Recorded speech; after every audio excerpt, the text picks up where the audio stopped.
I love it. Yeah, it's tops. I can see why it's Australia's best golf course.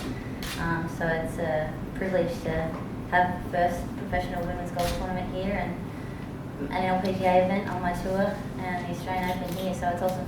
Does experience in other places on the same level compare with this place, or is it really different? I think it does. Yeah, everything around here is pretty similar. I mean, I've played a bunch of Victoria, but everywhere else I've played a lot of, and the style is pretty similar.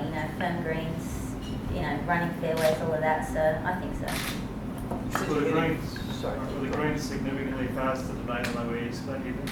I don't think so. I got quite a few shots out there. I got a bit of a spin on with like kind of 8 iron in. I just took the one big hop and then I got some spin. So, with 5 iron, 6 iron in, it wouldn't do that. But I thought they were okay. I feel like they could, throughout the weekend, probably make them a little bit harder if they wanted to.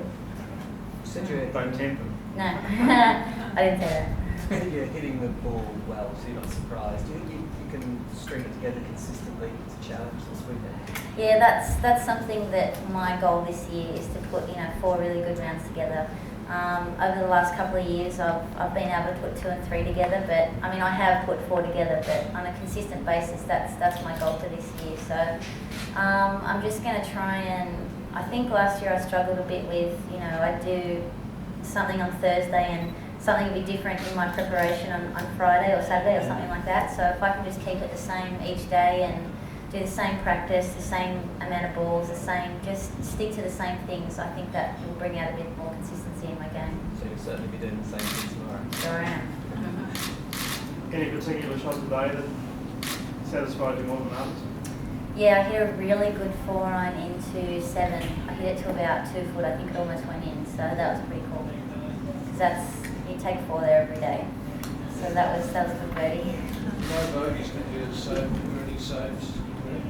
I didn't have a bogey, but I felt like I had a bogey. I had about a 3-footer on 8 for birdie and I missed it, so it kind of felt like a bogey. But no really good saves. It was pretty just solid. I hit the fairway, hit the green, and it was nice and calm. I didn't feel stressed out at all. Like I needed to, like I did have a 15-footer for par or something like that, so it was nice. What's been happening with your game overall? You were 85th in America this year. Have you got some stages? Yeah, I have my full card out there, except for the limited field events. So like next week's Thailand and Singapore. There's a few of those at the end of the year as well for like the top 60 on the money list. So everything else I'll get into, which is technically called a full card. I also have my European Tour card as well, so I'll play a little bit out there. But like I said, last year it was just inconsistent. I'd have a good week and a bad week and a good week and a bad week. So I've just been working on trying to keep things the same each day and bringing out a bit more consistency. Have you been frustrated in the last 3 years? Absolutely. Yeah. I guess when I had a really good amateur career and, I won everything Webby did when she was young and, I was branded the next Webby and I got my card. I played 2 years in Europe and then I got my card, straight first go in Q school. So I guess it was a little bit frustrating, but, Webby's kind of 1 in a million. Like that kind of career is pretty spectacular. If I could have, a quarter of that career, you'd be stoked. So I didn't try and put too much pressure on myself like that, but I'd say that my best years are still to come. So yeah. So when you have a 66 and you lead an American tour event over there, and then you'll have a 74. Do you think, geez, that's frustrating because my best is as good as any of these girls? Yeah. That's it. It's just frustrating. So you did it yesterday, but you didn't do it the next day. So you go back to the drawing board and try again. I've done that several times, but I think the more that you're in that situation, and the more you get to do it, the better you're going to be at it. So whatever happens tomorrow happens, and whatever happens on the weekend happens. But I will work it out, and I will get better. So do you go and watch someone's range, or what do you do? Do you try and Now?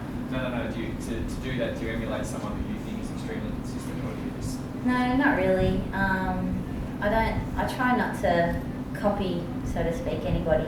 I just, I tend to play the course Lately I have been trying to focus on the course rather than anybody. But, you know, I know there's, you know, some people I've looked up to that have been very consistent over the years, but I'd rather not, you know, focus on anyone in particular and just work it out myself.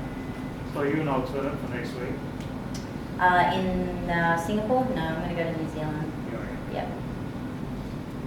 What was you on the LPGA tour mean to you? What? What was you on the LPGA tour mean to you? Everything. It's huge. You know, that's what I do for a living. That's the tour I play on, and that's my dream. So, yeah, pretty big. Okay, ladies and gentlemen, thank you. Thank you, Sarah. Thank